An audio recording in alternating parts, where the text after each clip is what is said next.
میں اس بد کردار بد چلن آدمی سے شادی نہیں کروں گا۔ دانیہ کی چیخ گھر میں گونجی اور سب کو سانپ سونگھ لیا۔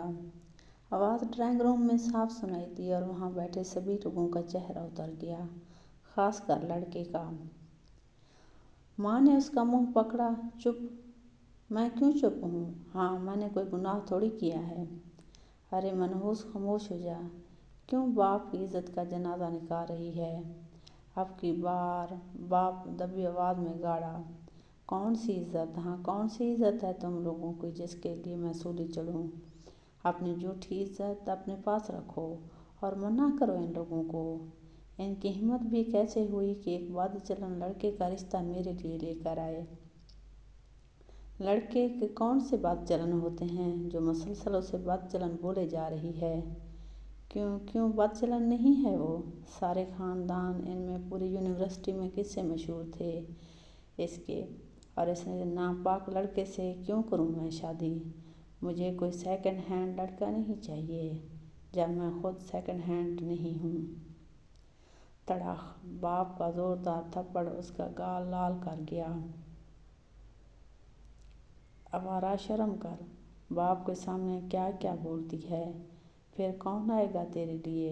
اتنی ہی بات بہت ہے جو اتنے امیر لوگ ہمیں عزت دے رہے ہیں۔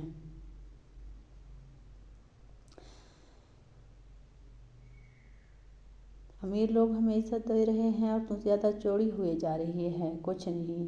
اس نے اپنا گال سلگایا۔ اچھی بات تھی کہ اب تکلیف نہیں ہوتی تھی۔ شاید بچپن سے لے کر آج تک اتنے تھپڑ کھائے تھے کہ اب گالوں نے تکلیف محسوس کرنی ہی چھوڑ دی تھی۔ وہ بستر پر بیٹھ گئی۔ باپ کا بس نہیں چل رہا تھا کہ اس کو کاٹ کر پھینک دے۔ ساری اولاد فرمانبردار تھی۔ یہ منحوس پتہ نہیں کہاں کی پیداوار تھی۔ اچانک قدموں کی چاپ سنائی دی اور لڑکے کی ماں کمرے میں داخل ہوئی۔ ہم نے سب سن لیا۔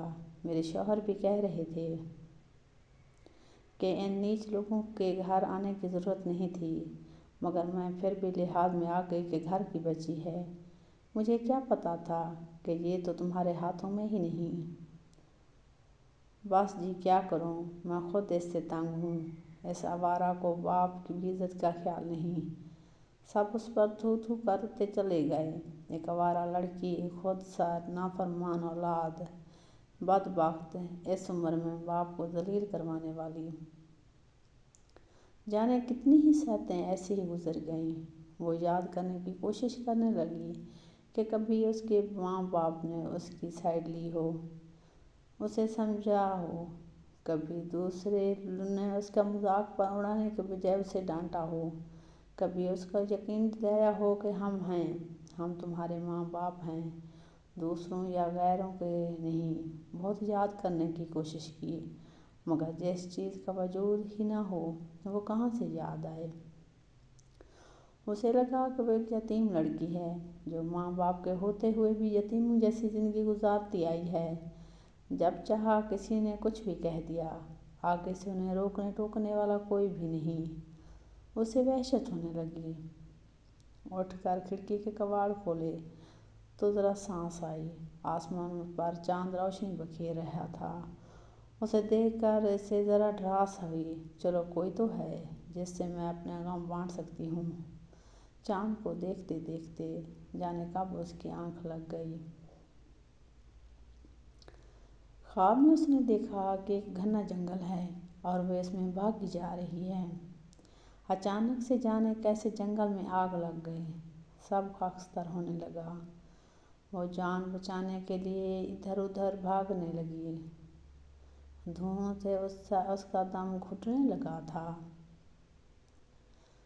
اچانک سے اس کی آنکھ کھل گئی۔ شاید تپش زیادہ ہو گئی تھی۔ نازک جسم اسے برداشت نہیں کر پایا۔ زیادہ دیر برداشت کرنا بھی نہیں تھا ویسے اسے۔ پٹرول سے لتھڑے شعلوں میں لپٹے اپنے وجود کو راکھ ہوتے دیکھتے اس کی آنکھیں دھندلانے لگیں۔ دھوئیں کے اس پار اسے اپنے باپ اور بھائی کا چہرہ دکھائی دیا، اطمینان بھرا چہرہ۔ بہت کر لی من مانی، بہت اچھال لی ہماری عزت، اب مزید ہماری رسوائی نہیں ہوگی۔ اس کی آنکھیں کھلی رہ گئیں۔ اس میں باپ اور بھائی کا نقش ہو گیا، کسی ناگن کی طرح۔ کہتے ہیں نا، ناگ یا ناگن اگر کسی کو مار دے تو وہ اپنے جوڑے کی آنکھوں کے عکس سے قاتل تک پہنچ جاتے ہیں، پر یہاں کوئی اس کے قاتل تک نہیں پہنچ پائے گا، چاہے اس کے آنکھوں کے نقش دیکھ بھی لے۔ جب بھی اس کی روح ایک جھٹکے سے خاک ہوئے وجود سے نکلی اور ان اربوں ناآسودہ عورتوں کے روح کے گروہ میں شامل ہو گئی، جو ازل سے اپنے من مانی کی سزا دنیاوی خداؤں سے پاتی ہوئی آئی ہیں اور ہمیشہ پاتی رہیں گی۔